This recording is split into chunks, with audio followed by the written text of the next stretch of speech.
They called the planet Karos 9, a frozen death world at the edge of mapped space. The sky was always white. The ground was always ice. The wind never stopped screaming. The coalition did not come to settle. They came to harvest. Beneath the ice lay crystal veins used in shield cores and jump drives.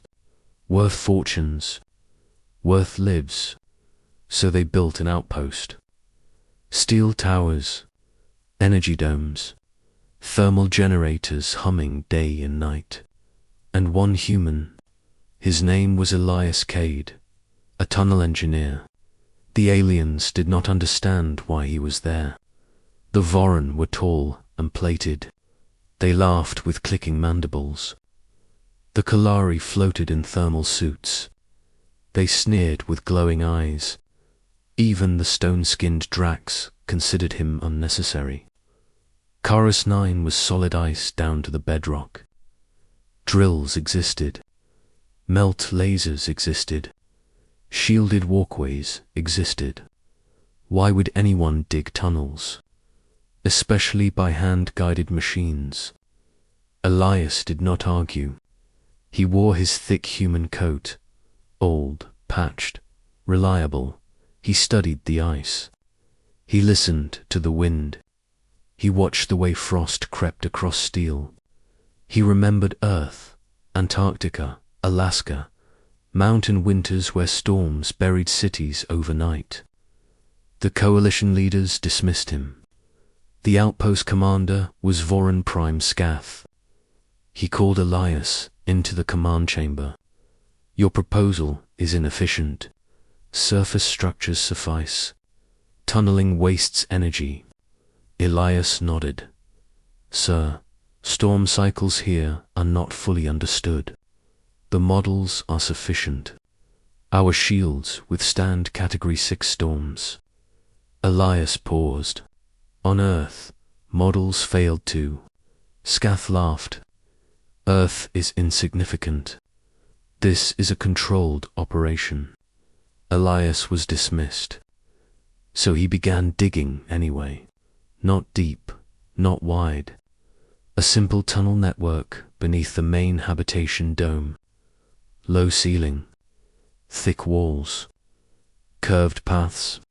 He reinforced it with layered composite plates and ice packing.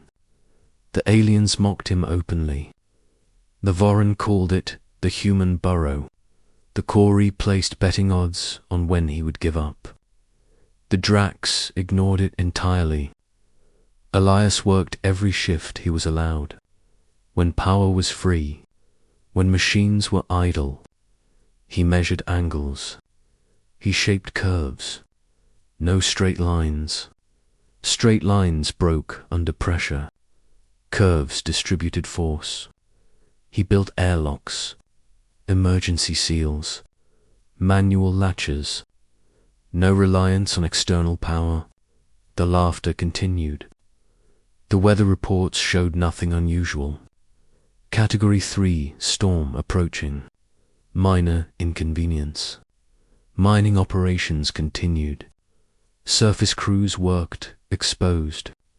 Then the sky darkened. The white became grey. Then black. Winds rose beyond prediction. Ice crystals turned into blades. Temperature dropped faster than any model allowed. Category 8 storm. Then 9. Alarms screamed. Shields flared. Energy generators strained. The wind began to press. Not strike, press. Like a massive hand pushing against the outpost. The shield cracked. Not shattered, cracked. A sound like thunder rolled through the base. Power fluctuated. Surface structures began to shear. Walkways tore loose. Kalari were thrown across platforms. Voron were pinned by wind pressure. The commander shouted orders. Seal the domes. Increase output. The generators overloaded. One failed. Then another. The shield flickered. Elias was in his tunnel. He felt the vibration change. He knew the sound of ice shifting under stress. He grabbed his evacuate to substructure. Now, Scath ignored him. The shield collapsed. The storm entered the base. Wind screamed through corridors. Temperature dropped instantly. Frost formed on exposed skin in seconds. Kaleri suits failed. Voron joints froze. Panic spread. Ilias ran. He opened tunnel access hatches, dragged bodies inside, pulled Voron twice his mass across the floor. The tunnel was calm, not warm, but stable. The curved walls redirected pressure. The ice above absorbed impact. The storm roared overhead. The tunnel did not shake. Dozens crowded inside, then hundreds. The commander staggered in last. His armor cracked, one mandible broken. He stared at the tunnel walls. Impossible. Elias sealed the hatch. Manual latch. Simple lever. No power required. The storm raged for 16 hours. Surface structures were destroyed. Mining rigs buried. Towers flattened. The outpost above ceased to exist. Below the ice, the tunnel held.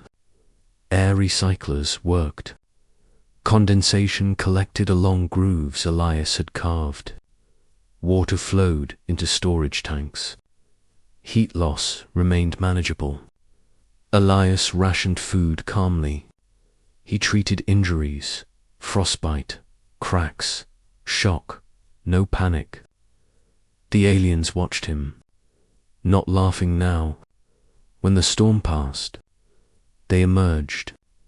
Nothing remained above, only ice dunes where metal once stood. The tunnel was the only structure intact. The commander approached Elias. "You predicted this." Elias shook his head. "I prepared for it." The difference mattered. Reconstruction began around the tunnel network. This time, no one laughed. The coalition engineers studied his designs. Curved corridors, pressure distribution, passive survival systems, human methods, old methods. The tunnel expanded, became a city beneath the ice. Storms came again, stronger. The tunnels endured. Other worlds took notice. Ice planets, storm worlds, pressure worlds. Human engineers were requested, not for advanced tech, for understanding, for survival instincts, for tunnels. Elias never left Karos 9. He stood at the entrance of the original tunnel years later. Aliens passed him with respect. Some bowed. The commander, now older, stood beside him. "We mocked you." Elias smiled slightly. "You were not wrong. It did look useless, until it was needed." The wind howled above. The ice pressed down. The tunnel stood, and the galaxy learned a simple truth. Humans did not always build higher. Sometimes they survived by digging deeper. Asterisk.